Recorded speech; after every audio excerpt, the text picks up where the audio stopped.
crafter.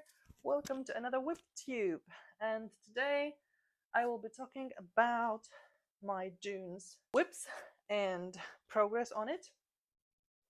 And let's start with somewhat a finish, which is my 2020 stitch along, Blackwork stitch along, designed by Peppermint Purple. I have done all the fillers from the year, apart from those thin rectangles. This is what the bottom rectangles look like, the bottom fillers. And here in the last two, I made another mistake with gridding. I forgot that these were supposed to be two squares, and I stitched them as one rectangle, like in the row above. So I've got those lines here and here because I did not want to frog it. I have more or less decided what I want to put in those rows here, and it will be something like 2020 was so full of crap, the world ran out of toilet paper. And well, crap and toilet paper will probably be as like emoticons, like a picture or something. But before I do that, I actually need to find lettering to put in there. Like, I remember seeing letters added to the design for the whole year, but I don't have it in my file, so I don't know where it is. So I'll see if I have to design it on my own or use some other design, but that's what I've ultimately decided on. It might change, but I think this sums up 2020 and the mistakes I made here pretty well. So this is almost done. I don't know if I will fill it completely this year. It's not necessarily the goal for the year. However, if I do, great. I'll have it already done, which wouldn't be bad. So that's out of the picture, out of works, yay. So then Miranda. Miranda is my focus piece for the year, but I have decided to give it a little bit of a break this month, so that I finish doing the most annoying thing, which is connecting those pieces of fabric in here. It's annoying. It's horrible. So I decided to take it easy this month and not do too much of it. So I only stitched 1096 stitches on Miranda. So I did take a break. I did not stitch on it every day. That's cool. I think I'm still on track with my goals for the year. I will talk about the goals, like an update for a goal, in my next video. That will be like a mid-year whip parade and update on goals for the year. I will record the video probably next week, because it will also be the channel's anniversary, or the anniversary of the first video posted, and I'll probably post the video around mid-month, mid-July, so you can watch that also. Yeah, I think I'm good when it comes to the goal that is set for now for this whip. So I used the break here, and I hope I'll have more energy later on with stitching Miranda. Like I said, I focused on here and a little bit on this page there, but not really, didn't want to go too far here.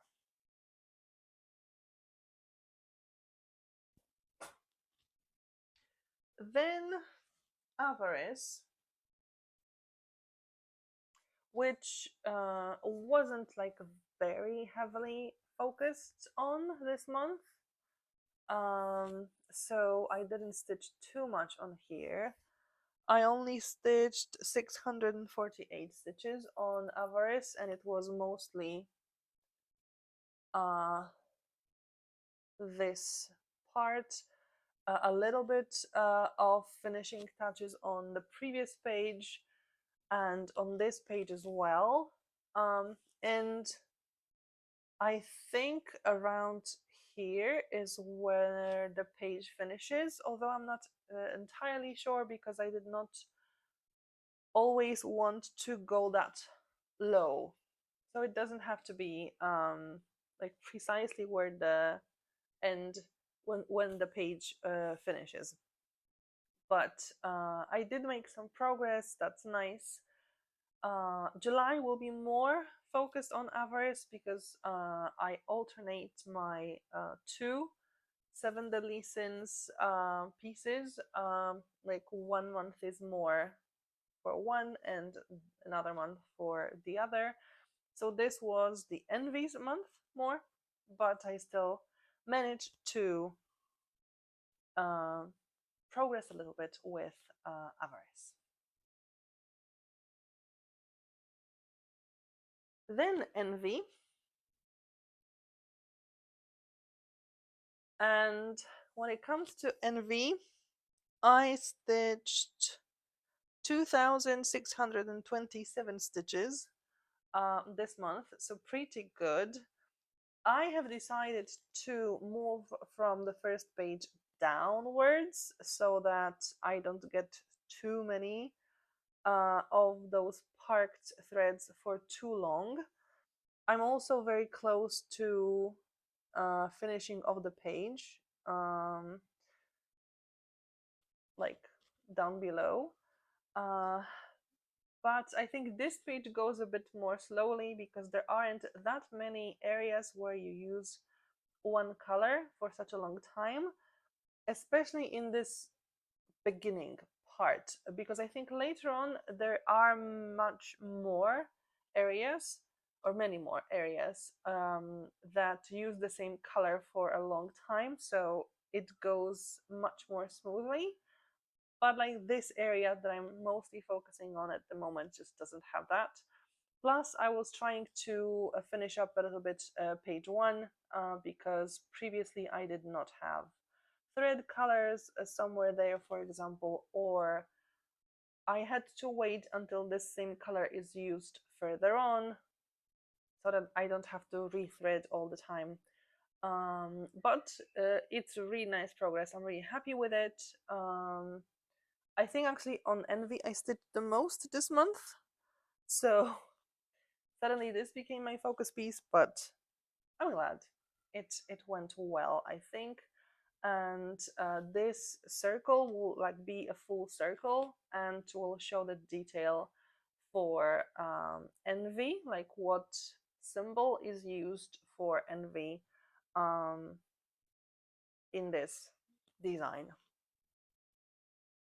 And my last cross stitching piece is Extraordinary Birds Stitch Along.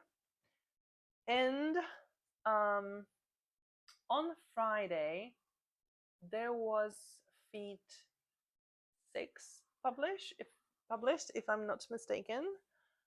And I think this Friday, in a few days, there will be feet 7, something like that. Because of the way I set up my goals, I've decided not to upload further feats from feet 4, because my level 1 goal for this year for Extraordinary Birds Stitch Along is to complete feet 4. And if I upload further feats into the file, I may not know full well whether I finished this feat 4, in case I don't manage to finish the whole piece this year. So I decided, because also I don't really want to first stitch just on feat 4 and only then move to the next parts because of rethreading, because the colors will be repeated. I've decided to stitch on feat 4 until I get to around 2/3, 3/4, so between like 67% to 75% of this piece, this feat 4, finished. Then upload until feat 8, because that's my like second level goal.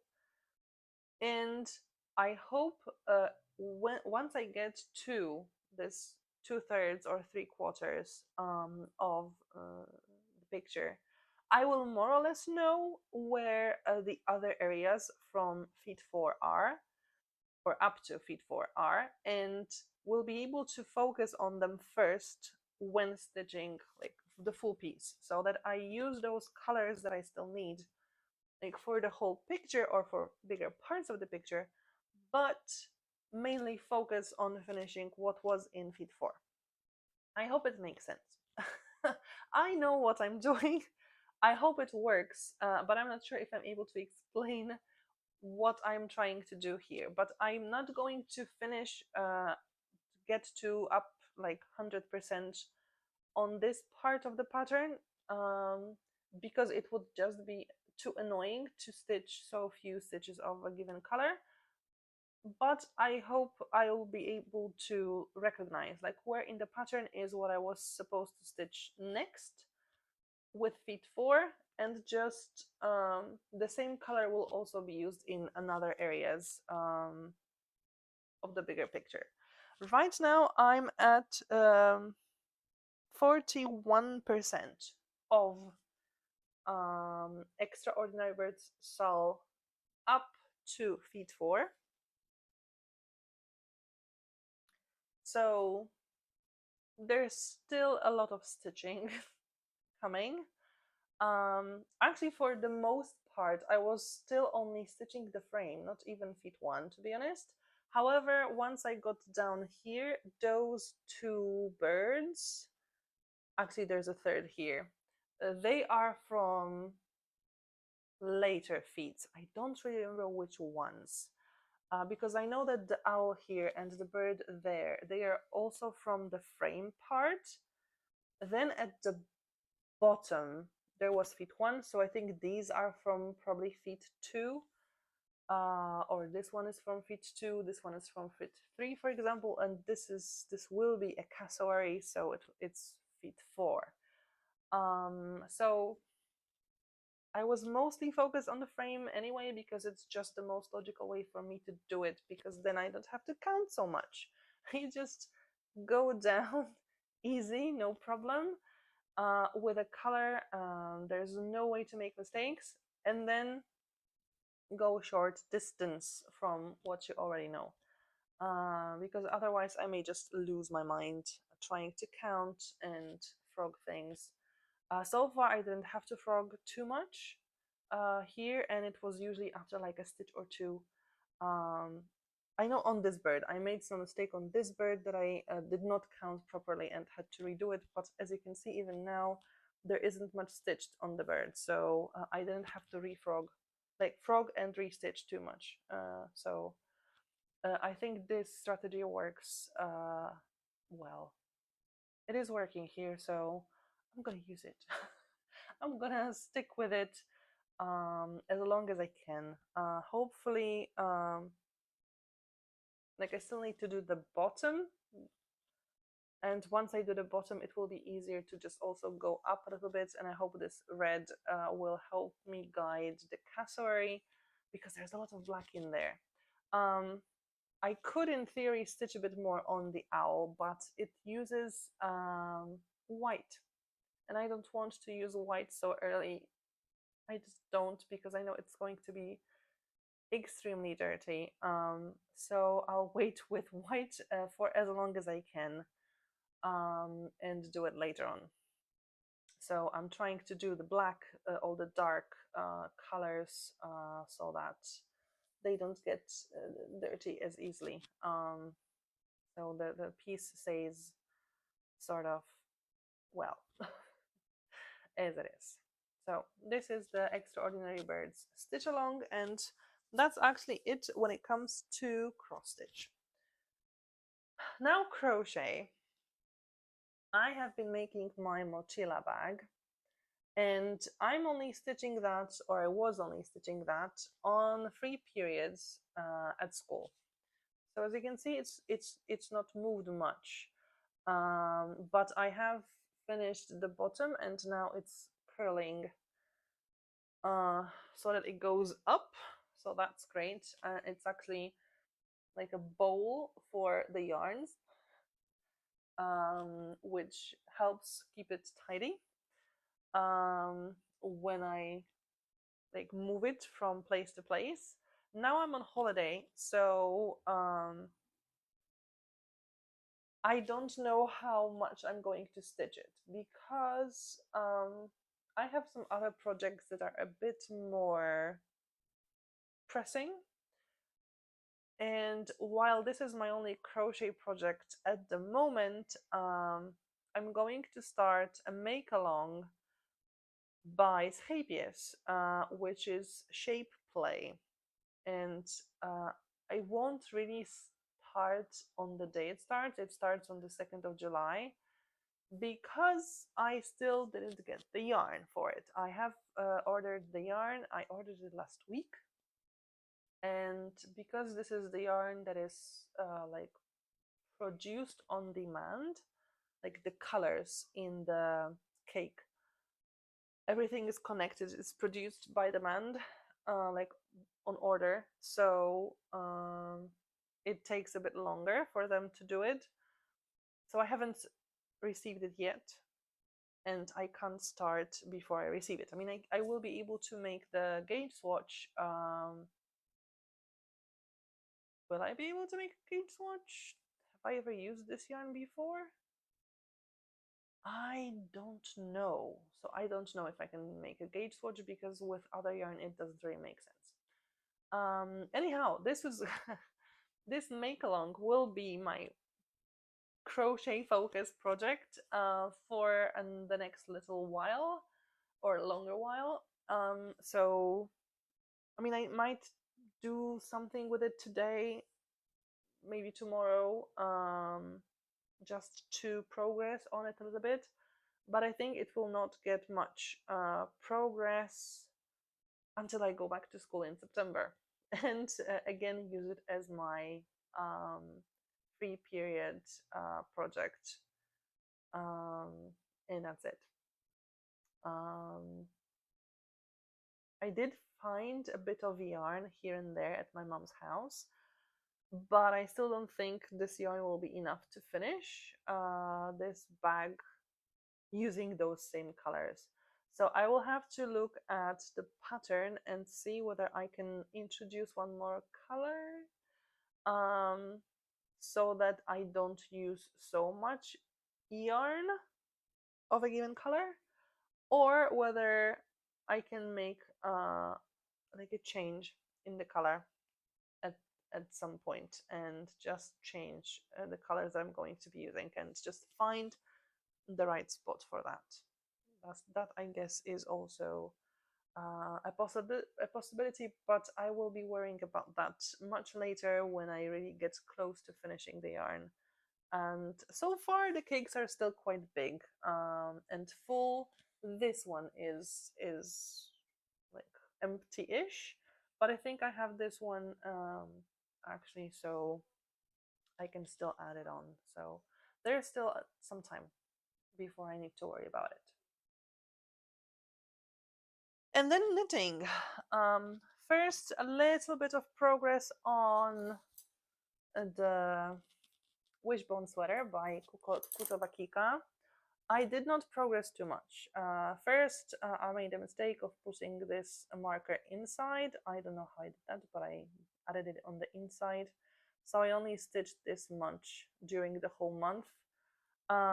Another mistake was I went to visit a friend of mine and watch Netflix with her, and I took the project with me, but I forgot a box with a cable needle, and this is the cable needle row. So I tried using her pencil as my cable needle, but it didn't really work well. It's just too thick.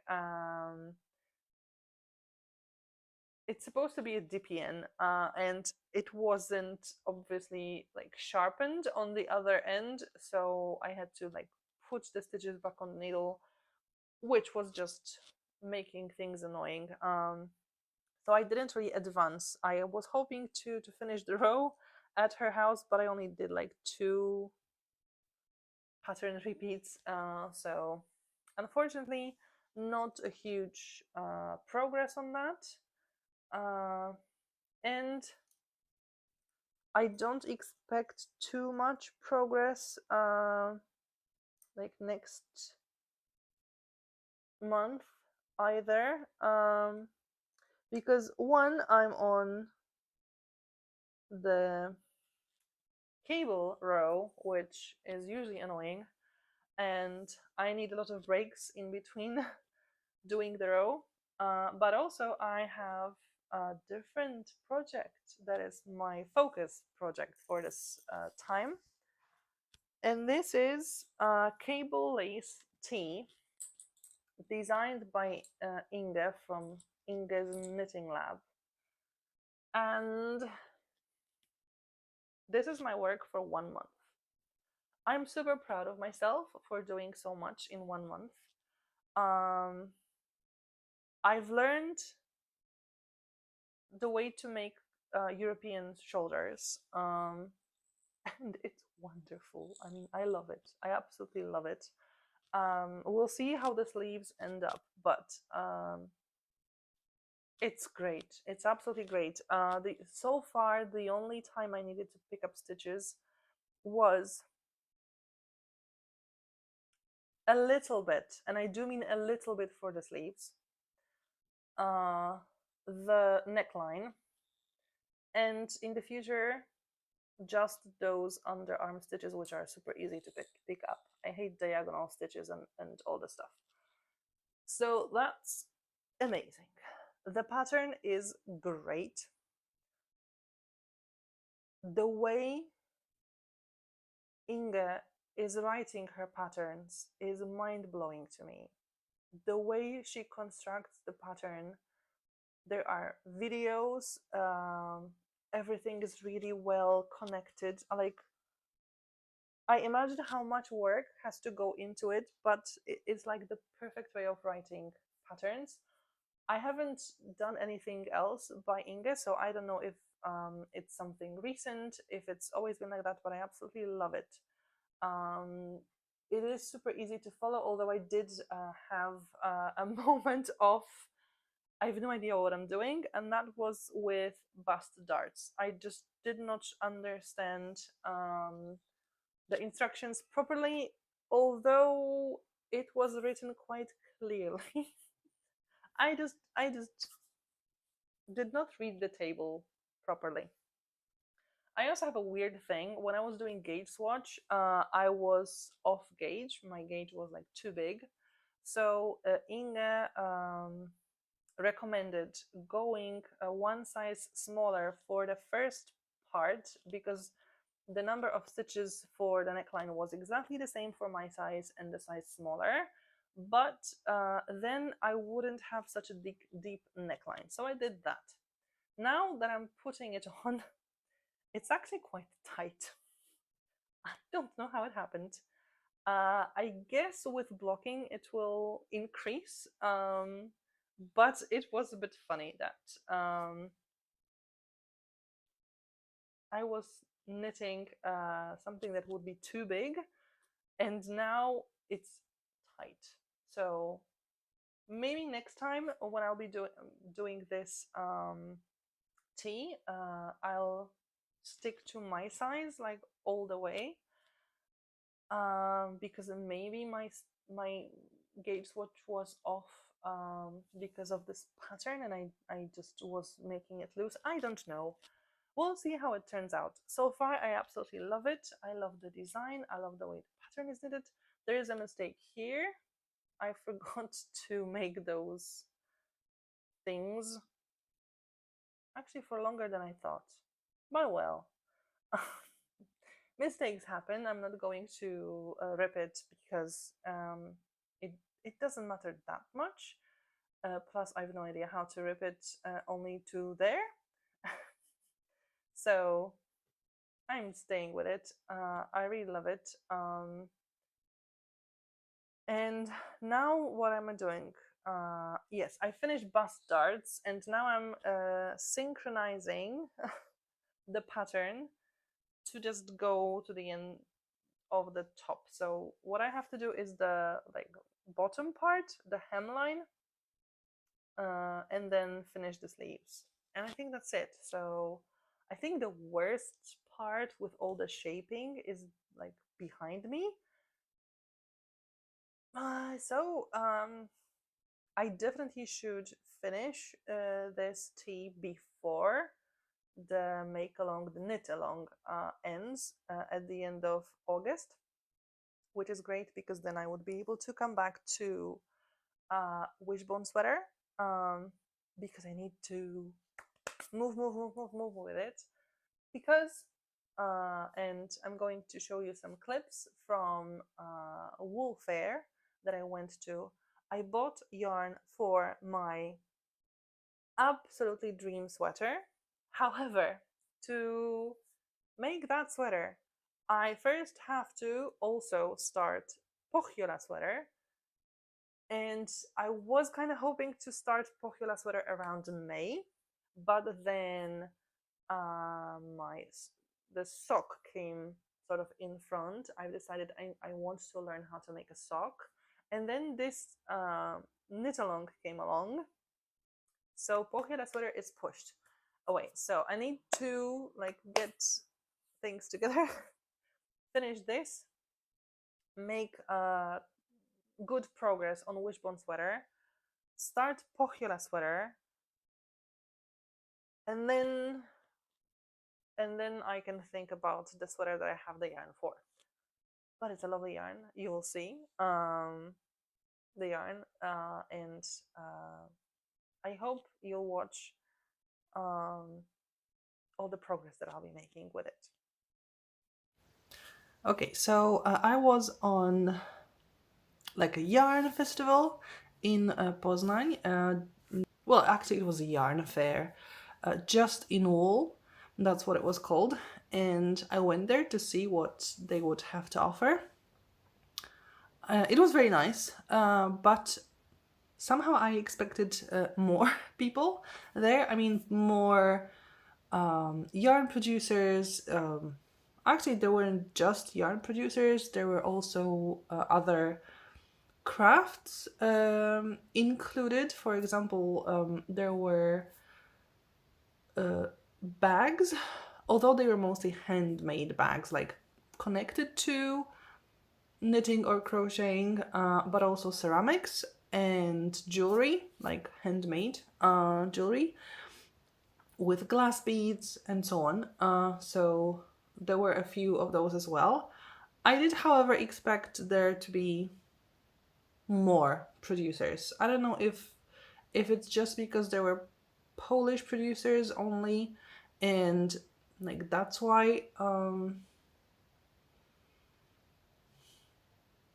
the amount wasn't as great as I had expected, but I had expected more. I'll be honest. However, there was still quite a lot of them. Oh, there was also one stall or area where they were showing spinning. I know there was supposed to be a spinning workshop later, but I couldn't stay for the whole thing because My cousin's wife had a birthday and I wanted to join them for a celebratory lunch. So I did not stay for the whole fair. So I did not see the workshop, but that would be something that was interesting, definitely. So they had that, and also they had all the, well, I guess all the all the tools you need for weaving, but that also included like first the spring part, but also then the weaving stands for like whatever you wanted to do. So that's definitely something to have in mind for the future. So I liked the fact that they included other crafts as well. I just hoped there would be more. That's it. Having said that, I still bought quite a few things, and I almost got to my like budget limit that I set myself. So it wasn't bad. There were a lot of things to buy still. So the first thing I bought was actually from this shop, I think, and I started with having a sweater in mind. And I had previously bought also threads, metallic threads, to possibly include into the sweater to make it shine a little brighter. But here I found the perfect colors. The blue that I absolutely love, like this is the shade of blue that is my favorite, and gold. And I thought that, well, even if I don't find yarn that is perfectly this blue and perfectly this gold, I can always include them in my sweater. Just hold the thread together with yarn and include the color and the like brightness into the sweater. These were really cheap because they cost like 5 zloty per spool. I won't say that's a steal, but it's a really good price for this. So that was my first purchase. And also in that same shop, I bought a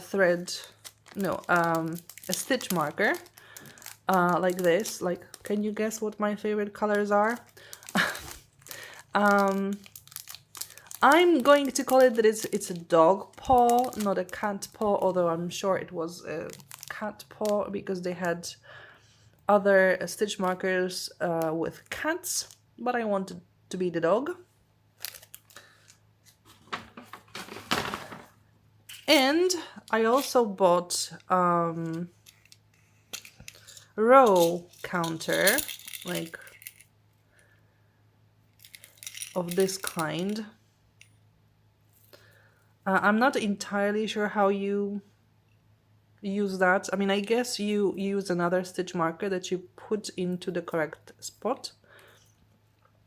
I know I had something like that from, I think, Crochet Society box, but I managed to lose it somewhere. So that's another thing I bought. And in my sort of expertise with myself, you can never have enough row counters because I keep losing them, or if they are not connected to my project, I might never know which one is for which project. Then I was looking at this, I mean, what's inside this box. But, well, actually, first I was looking at the same thing, but not exactly the same thing, but from a different company. But I'll be honest, it was quite expensive. So I did not really buy it because I just couldn't explain to myself the cost. I know that for a lot of people, especially people who do it a bit more professionally, this was absolutely an essential thing and easily explainable price. I think that the price is not overblown. It deserves it. It's just, for me, with my life goals and how much or how little time I can spend knitting and crocheting, I couldn't justify this cost, but I absolutely understand people who would buy it for this price. I think it deserves it, just not for me personally. So it was a little bit of an upgrade of this box that I actually bought, but even when I was looking at this box and I knew it was much cheaper, I was like, nope. I still need to figure out, like, first I came for the yarn, and then I'll come back if I'm still within my budget. So I went to Martin's Lab, and I think I heard of Martin's Lab from one of the knitters. I don't remember who it was. I watched so many knitters that I don't really remember who was talking about Martin's Lab, but I found out from that video that it's a Polish company. I had no idea. So I had a look at their website before, and it looked great. However, again, a little bit expensive. So when I went there and I saw them, I decided I need to go and have a look, because when you look at the screen of the internet, you can't really see the yarn. Like, you don't know if the color is the correct color, and I want specific colors, and you don't know what the yarn feels like. And this kind of fair is a great way to do that. You can touch the yarn, you can feel it against your skin, so amazing. And what a lovely idea, they had different sort of garments, usually shawls or wraps, but still things made out of yarn. So I could compare, because I had to make a decision between two types of yarn, both from merino. Like, what is the difference between them? Because there was no difference in price. There was a difference in what it looked like, because one was 1 ply, one was 4 ply. So I had to know, like, what it's going to be once it's done, and then I could figure out which one was better for me, for my needs. So I got the 1 ply. Let's just look how many.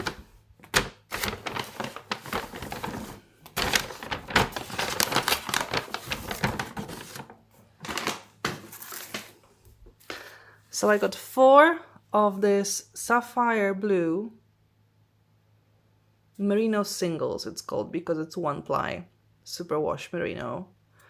So I got 4 of them, and then 2 of gold.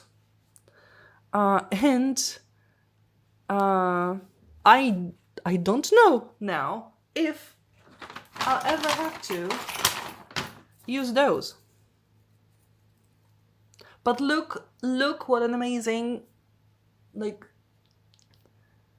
what amazing colors. This is exactly the shades I wanted. And now I don't know if I ever will have to use those, because those colors match perfectly. I might, however, I will do this. I will have to make swatches of this, because I might want to have a look what the gold color will look like, whether it will look better with or without the thread. Blue I can definitely leave without the thread, because the idea is okay, I bought the yarn and those threads with a specific sweater in mind.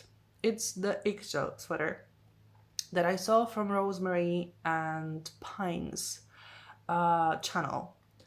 Absolutely wonderful, and you can make it in 2 colorways, either blue and gold, which then you have like a sun on a day sky, or you can make it in black and silver, and then you have like the night sky with the moon.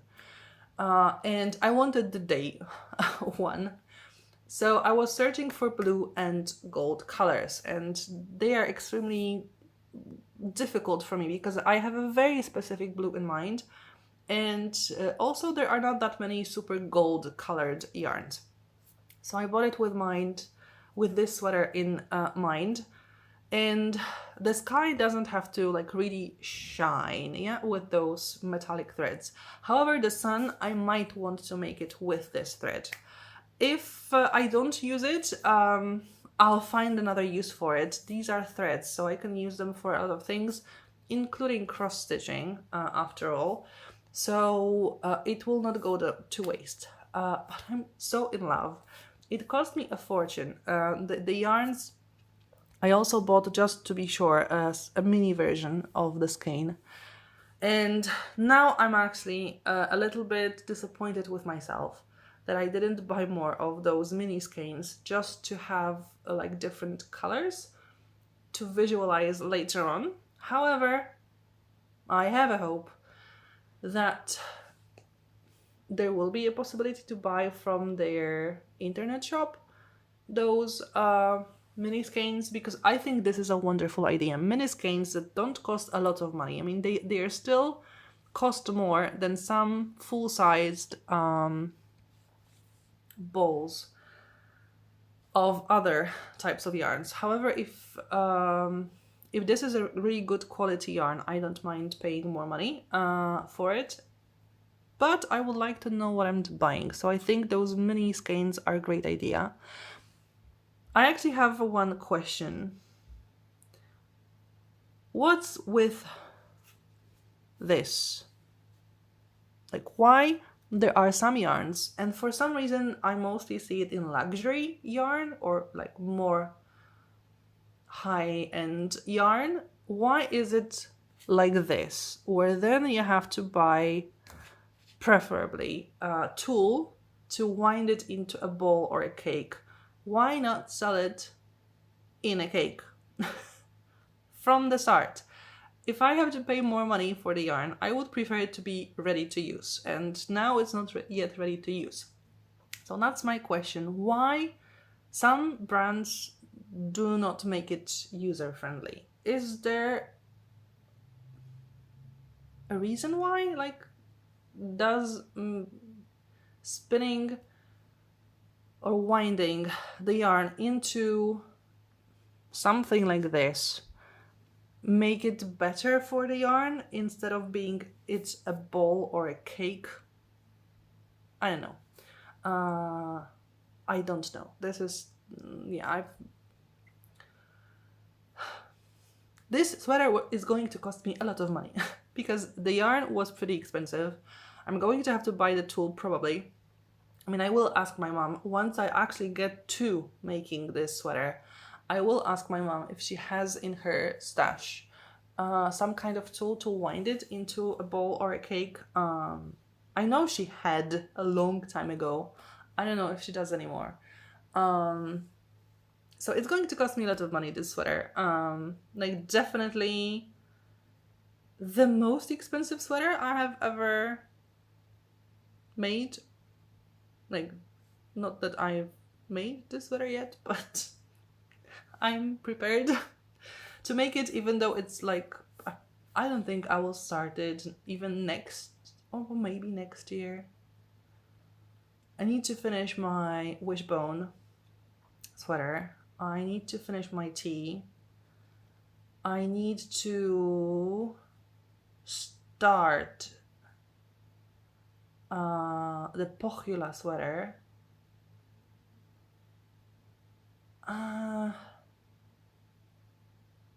Is that it? Or have I forgotten about something? Because with those just few projects, starting it next year, it seems really possible. That would be great, because then the yarn wouldn't sit for such a long time collecting dust. So that yarn already has specific use, and now I'll also have to buy a nice storage for it, because for now I'll be keeping it in the bag to make sure I remember where it came from, even though it has a label on it, but it's just better for it to sit there. But I'll need a nice storage for it so that I can look at it and be happy that I bought it, because I'm really happy. I mean, the colors are wonderful. It's exactly what I had in mind, and it's perfect. And actually in this Martin's lab, they had loads of colors. They had different types of yarn as well. Like there was one yarn, and I think this is what I saw from another knitter's YouTube video, that it had a little bit of yak wool in it, but I wanted just the merino, because I think originally the pattern calls for merino with cashmere and nylon, but this particular combination is very difficult to find in Poland. The yarn that was suggested in the pattern, I have never seen it in any Polish shop, so like there's no way I can buy it. But this I have. Now I need to buy the pattern as well so that it doesn't disappear, and I have yarn and no use for it. I mean, I would find a use for it, but it's that the amount I have is bought specifically for that occasion, and this mini is just for being safe, for making the gate swatch and so on. So I hope everything goes well, and I'll start the sweater next year, which means I need to get back to working and making stuff so that I actually progress. But before I finish the video, this part of the video, and keep progressing on my projects, one last thing I bought.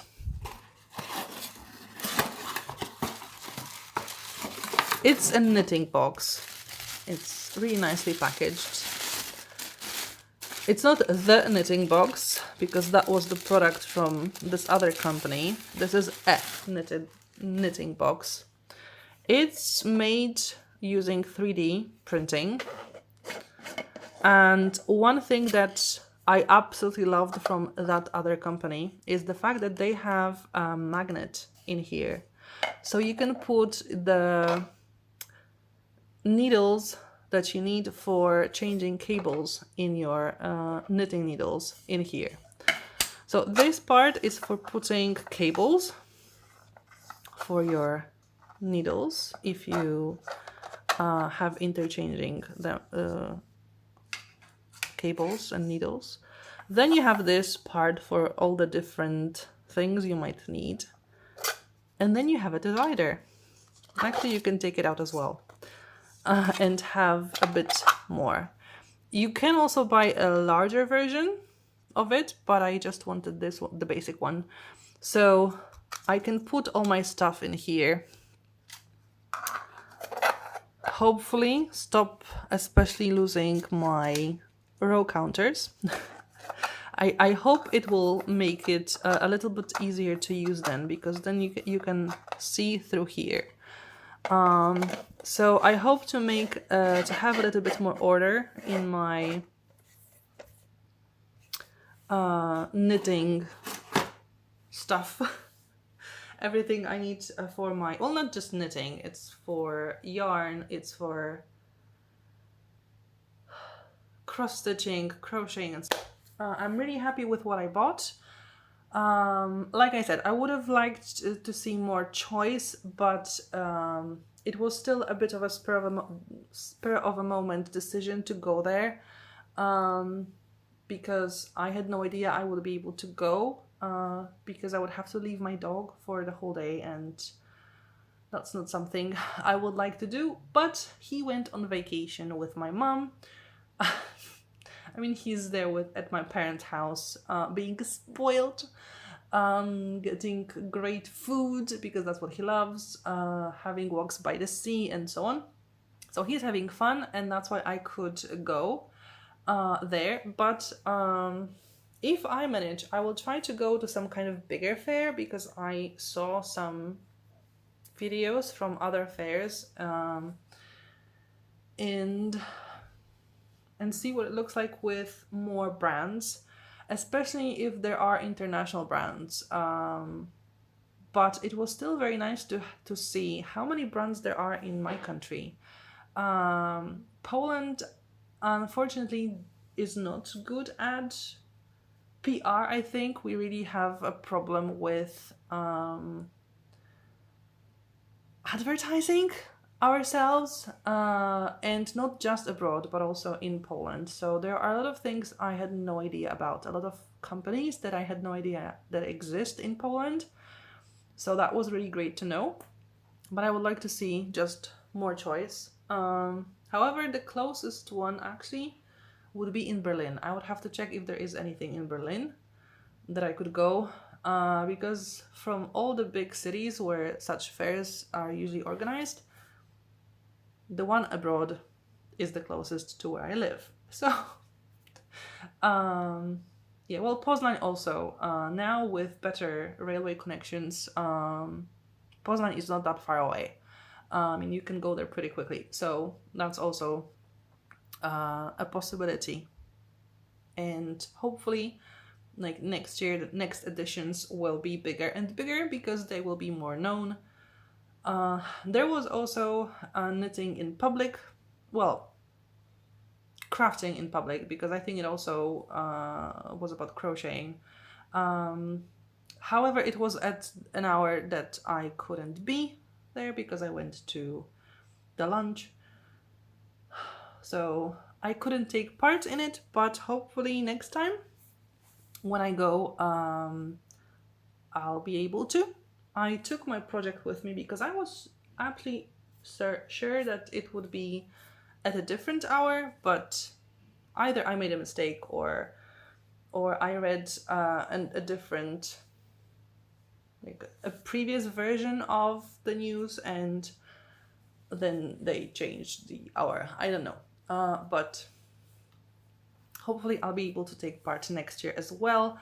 My dog will be a bit older also, so he would be able to, just in case, stay longer on his own. So yeah, I hope to be there next year and buy some more stuff. It was a really cool experience, and I hope to have more of those in the future. So yay for me. And now I need to get back to knitting. Definitely knitting.